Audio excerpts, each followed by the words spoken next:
Ever struggled with chipping off a downslope? Keep watching this video and I'm going to give you a couple of simple changes which are going to make you successful at this shot.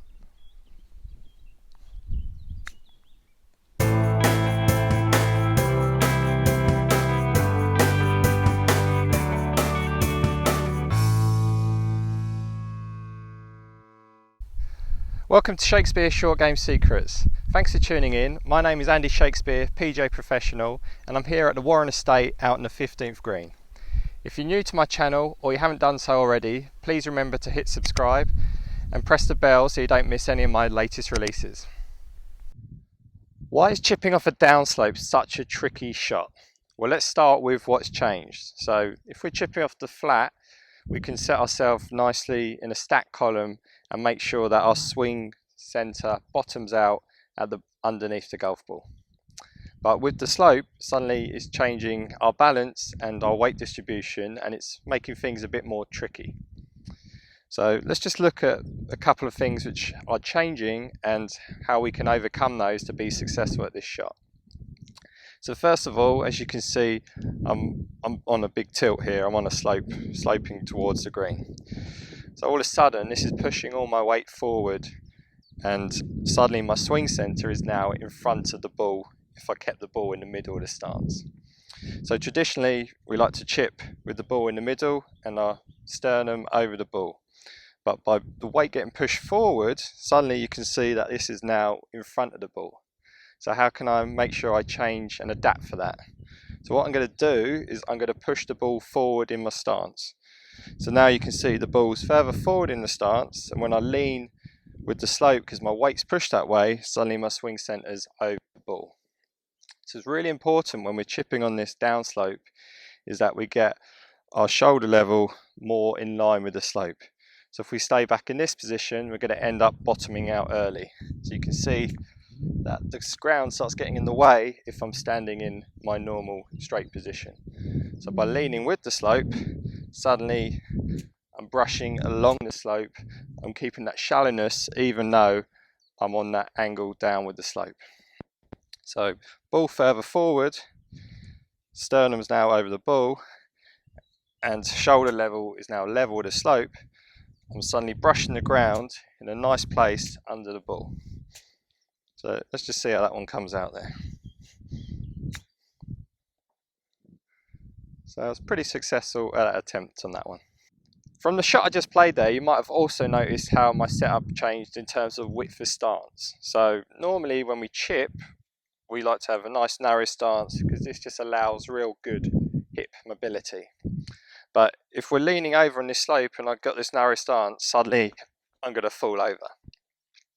So in order to ensure that I keep my balance, I need to make sure I widen my stance. So I'm putting more weight into my left leg, but my right leg's wider out here, so I just make sure I keep my balance by bracing myself on the hill. The key things we've factored in there to ensure that we're successful at this shot are ensuring that our stance is wider, so we've got a good point of balance. We've put our weight further forward in line with the slope, and that's enabled our shoulders to be tilted there. And we've put the ball further forward in the stance. So there's going to be one more factor that you need to consider when you're playing this shot, and that's going to be the loft of club you use. So depending where the flag is going to determine that as well. But a key thing to remember here is that because we're starting to lean more with the slope, we're actually going to start reducing the loft on the club face. So the club face is now in line with the slope and we've reduced the loft. So this means that the ball is going to come out lower with less spin and it's going to run more. So you really need to factor that in when you're looking at where the flag is relative to you on the green. So if the flag's really close to you, you're going to need maximum loft because you're going to be turning your lob wedge more into a sand or gap wedge. So it's really important that you keep your loft on there. So even if the flag's the other side of the green and you're playing more of a chip and run shot, you still might only use your gap wedge or your sand wedge because it's just going to come out so much lower with so much more run. I'm just going to show you now how the change in slope affects the loft on the shot in front of me here. So typically from this position I'd use my gap wedge, my 50 degree. I've got about 3 or 4 yards to the edge of the green and then another 12 or so yards to the flag. So off the flat, it'd be a nice simple chip with my 50. So by coming on the slope here, it's going to de-loft the club more, and it's going to be harder for me to stop it. So let's see what happens when I play the shot. So I'm leaning nicely with the slope and deliver the shot. So you can just see how it's come out a little bit too hot and it's run past my target. Now I'm going to change my club to my lob wedge, and because I'm on this slope here, that's going to effectively de-loft the club, and now it becomes more like a gap wedge.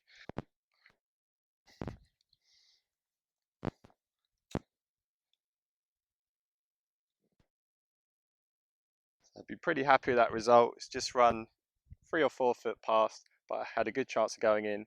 And even though it was a lob wedge, you could see how low the flight came out just by that hill de-lofting the club.